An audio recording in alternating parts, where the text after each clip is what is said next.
నిరీక్షణ న్యూస్కు స్వాగతం. నేను మీ మ్యాజిక్ రాజా.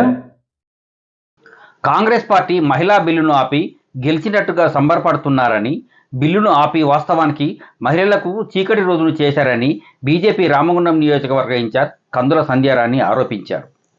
గోదావరిఖని ప్రెస్ క్లబ్లో మంగళవారం ఏర్పాటు చేసిన మీడియా సమావేశంలో కందుల సంధ్యారాణి మాట్లాడుతూ, మహిళలకు చట్టసభల్లో 33% రిజర్వేషన్ను కల్పిస్తూ పార్లమెంట్లో బిల్లును పెడితే ఆమోదించాల్సిన కాంగ్రెస్ పార్టీ దాని మిత్రపక్షాలు అడ్డుపడి పెద్ద తప్పిదం చేశాయని విమర్శించారు.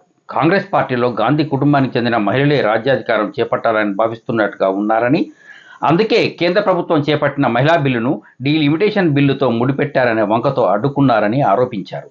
కాంగ్రెస్ పార్టీ చెప్పే 2026 జనాభా ప్రకారం డీలిమిటేషన్ చేస్తే దక్షిణాది రాష్ట్రాలు నష్టపోతాయని, బీజేపీ ప్రభుత్వం చెప్పిన విధంగా డీలిమిటేషన్ చేస్తేనే దక్షిణాది రాష్ట్రాలకు న్యాయం జరుగుతుందని వెల్లడించారు. మహిళా బిల్లును ఆపినా డీలిమిటేషన్ ప్రక్రియ మాత్రం తప్పకుండా అమలవుతుందని స్పష్టం చేశారు. ఈ మీడియా సమావేశంలో బీజేపీ సీనియర్ నాయకులు సుల్వ లక్ష్మీనరసయ్య, పద్మ, తడగొండ నరసయ్య, మండలాధ్యక్షులు గుండబోయిన భూమయ్య, బోడకుంట సుభాష్, మెరుగు నరేష్ గౌడ్, ఊరగొండ అపర్ణ, కొమ్ము గట్టయ్య, వెలుతురు సరిత రాజయ్య, అంకరి భరత్, పాకాల నరసింహారెడ్డి తదితరులు పాల్గొన్నారు. ఈరోజు రాజ్యాధికారం ఇస్తుంది భారతీయ జనతా పార్టీ.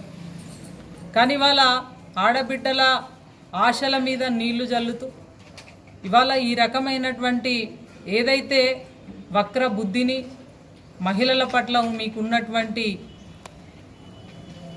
చిన్న చూపుని ఈరోజు మీరు చెప్పకనే చెప్పిండ్రు. ఇవాళ ఇప్పటికే కాంగ్రెస్ పార్టీకి ఇవాళ అవకాశం లేదు సమాజం లోపల, ప్రజల లోపల. ఎక్కడో చావు తప్పి కన్నులొట్టబోయినట్టుగా తెలంగాణలో, అటు కర్ణాటకలో ఇట్లా అవకాశం ఉన్న తప్ప మీకు ఎక్కడ కూడా దేశ ప్రజలు మిమ్మల్ని విశ్వసించేటువంటి పరిస్థితిలో లేరు.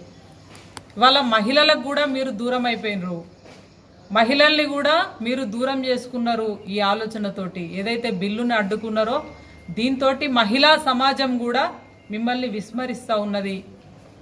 మహిళా సమాజాన్ని మీరు ఈ రకంగా దూరం చేసుకున్నారన్నటువంటి విషయాన్ని తెలియజేస్తూ ఉన్నాము.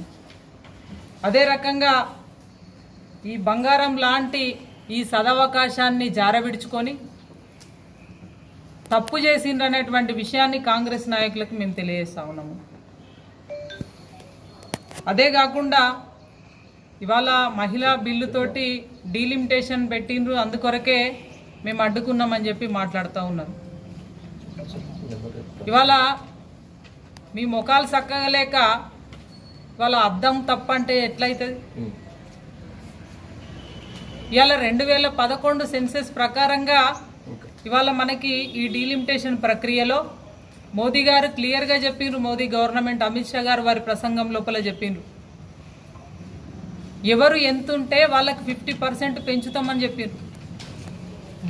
దాంతో దక్షిణాది రాష్ట్రాలు ఏవైతే ఉన్నాయో మనందరికీ కూడా చాలా బెనిఫిట్ ఉన్నది. ఇవాళ నిజంగానే ఇవాళ మీరు బిల్లును అడ్డుకోవడం వల్ల మళ్ళగా డీలిమిటేషన్ ప్రక్రియ ఖచ్చితంగా అవుతుంది.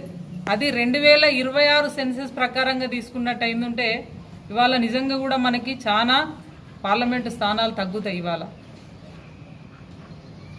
ఇప్పుడు తెలంగాణలో 17 ఉంటే 14కు వస్తాయి.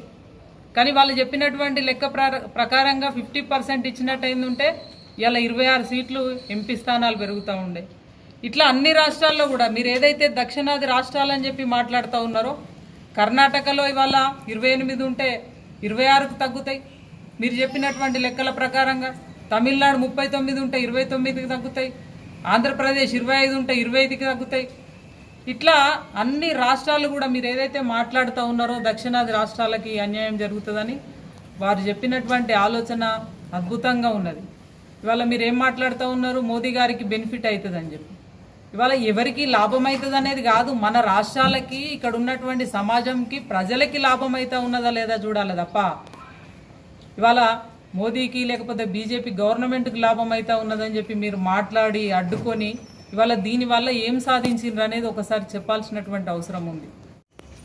కాబట్టి ఇప్పటికైనా కనువిప్పు చేసుకోవాల్సినటువంటి అవసరం ఉంది. ఎందుకంటే ఈ రాష్ట్ర ప్రజలు, ఈ దక్షిణాది ప్రజలు మిమ్మల్ని క్షమించరనేటువంటి విషయాన్ని మళ్ళొకసారి మనం చేస్తూ ఉన్నాం. ఇలా మీరు మాట్లాడుతూ ఉన్నారు. దీనివల్ల ఇట్లా చేసి దీన్ని అడ్డం పెట్టుకొని ప్రజల్ని మభ్యపెట్టి ఓట్లు దండుకునేటువంటి ప్రయత్నం చేస్తా అని చెప్పి మీరు ఏదైతే అపోహలో ఉన్నారో అపోహ లాగానే మిగులుతుంది తప్ప అది నిజం కాదు. ఈ దేశంలో నరేంద్ర మోదీ లాంటి నాయకుడు మళ్ళా దొరుకుతాడా? నరేంద్ర మోదీ లాంటి నాయకుడిని మీరు తీసుకురాగలుగుతారా కాంగ్రెస్ పార్టీ? రాహుల్ గాంధీ అనే వ్యక్తి తలకిందులుగా తపస్సు చేసినా ప్రధాని కాలేడు అనేటువంటి విషయం ఈరోజు అర్థమవుతా ఉన్నది. అందుకొరకే ఇవాళ ప్రెస్ స్టేషన్లో మీరు ఈ తప్పుడు నిర్ణయాలతోటి సమాజానికి నష్టం చేస్తూ ఉన్నారు. కాబట్టి ఇప్పటికైనా కళ్ళు తెరవాల్సినటువంటి అవసరం ఉందని కాంగ్రెస్ పార్టీకి హితవు పలుకుతా ఉన్నాము. ఇవాళ ఎట్లాగూ మీరు మహిళా సమాజానికి దూరమైనరు. ఇవాళ ఏవైతే దక్షిణాది రాష్ట్రాలు ఉన్నాయో వారందరికీ కూడా మీరు దూరమైనరు. ఇప్పటికైనా కళ్ళు తెరిచి అవగాహనతోటి మెదులుకోవాలనేటువంటి విషయాన్ని మరి కాంగ్రెస్ పార్టీ నాయకత్వానికి సూచన చేస్తూ ఇవాళ అవగాహన లేకుండా సమాజాన్ని తప్పుతో పట్టించేటువంటి ప్రయత్నం కనుక మీరు చేసినట్టయిందంటే ఖచ్చితంగా మీకు వచ్చేటువంటి ఎన్నికలలో ఓటు ద్వారా ప్రజలు ఇచ్చేటువంటి తీర్పు ద్వారా మీకు బుద్ధి చెప్తారనేటువంటి విషయాన్ని మనవి చేస్తూ ఉన్నాము. ఈ ఒక్కసారి ఇక తెలంగాణలో మీరు సచ్చేది లేదు. ఖచ్చితంగా మీకు వచ్చేటువంటి ఎన్నికలలో ఓటమి తప్పదు అనేటువంటి విషయాన్ని మనవి చేస్తూ ఉన్నాము. కాంగ్రెస్ పార్టీ నాయకులు బుద్ధి తెచ్చుకొని అవగాహనతోటి మెదలాలని, ఈ సమాజాన్ని తప్పుదో పట్టించేటువంటి ప్రయత్నం మానుకోవాలని చెప్పి మనవి చేస్తాం. మహిళా బిల్లుకు వ్యతిరేకంగా ఓటేసినటువంటి కాంగ్రెస్ పార్టీ సంబంధించినటువంటి కాంగ్రెస్ పార్టీతో పాటు ఇండియా కూటమికి సంబంధించినటువంటి పార్టీలు మహిళలకు తీవ్రమైనటువంటి ద్రోహం చేసినాయని చెప్పని ఈ సందర్భంగా భారతీయ జనతా పార్టీ పక్షాన మేము చెప్తా ఉన్నాం.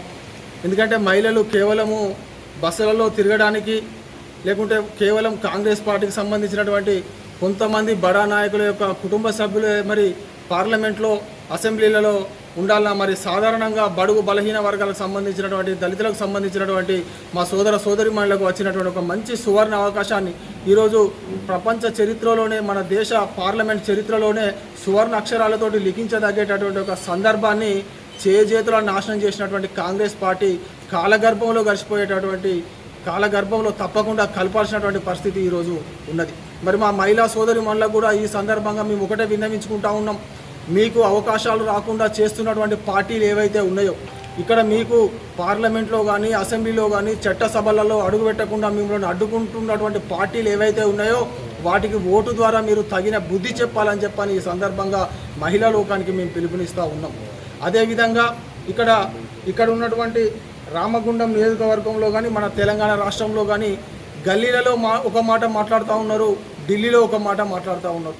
ఇక్కడ రామగుండం నియోజకవర్గానికి వస్తే ఇక్కడ ఉన్నటువంటి శాసనసభ్యులు గౌరవనీయులు మకాన్ సింగ్ రాజ్ ఠాకూర్ గారు వారి యొక్క కుటుంబ సభ్యులతోటి అధికారికంగా ప్రారంభోత్సవాలు చేస్తూ ఉన్నారు. ఇప్పుడు ఐకేపీ సెంటర్లు జరుగుతూ ఉన్నాయి. ఇవాళ కూడా ఒకటో రెండో సెంటర్ ఓపెన్ చేస్తారు. మొన్న ఒక సెంటర్ ఓపెన్ చేసారు. చూడండి, వాళ్ళ కుటుంబ సభ్యులు ఓపెన్ చేస్తూ ఉన్నారు.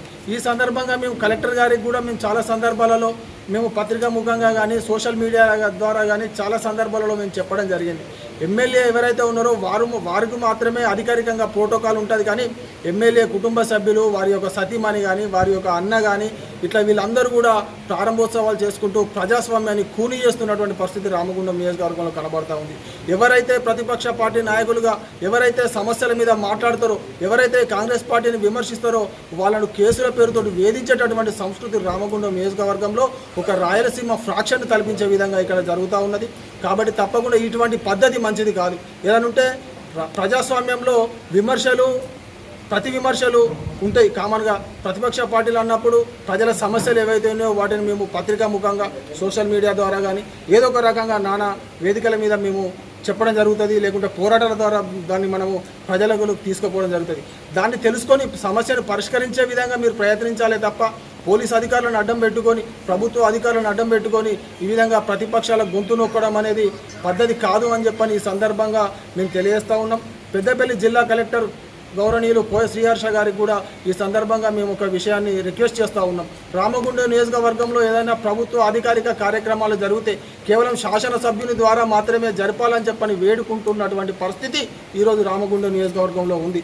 దయచేసి ఇటువంటి పరిస్థితికి చరమగీతం పాడాలని చెప్పని ఈ సందర్భంగా మేము డిమాండ్ చేస్తా ఉన్నాం. మన నిరీక్షణ న్యూస్ను వాచ్ చేయండి, లైక్ చేయండి, సబ్స్క్రైబ్ చేయండి, మీ మిత్రులకు షేర్ చేయండి.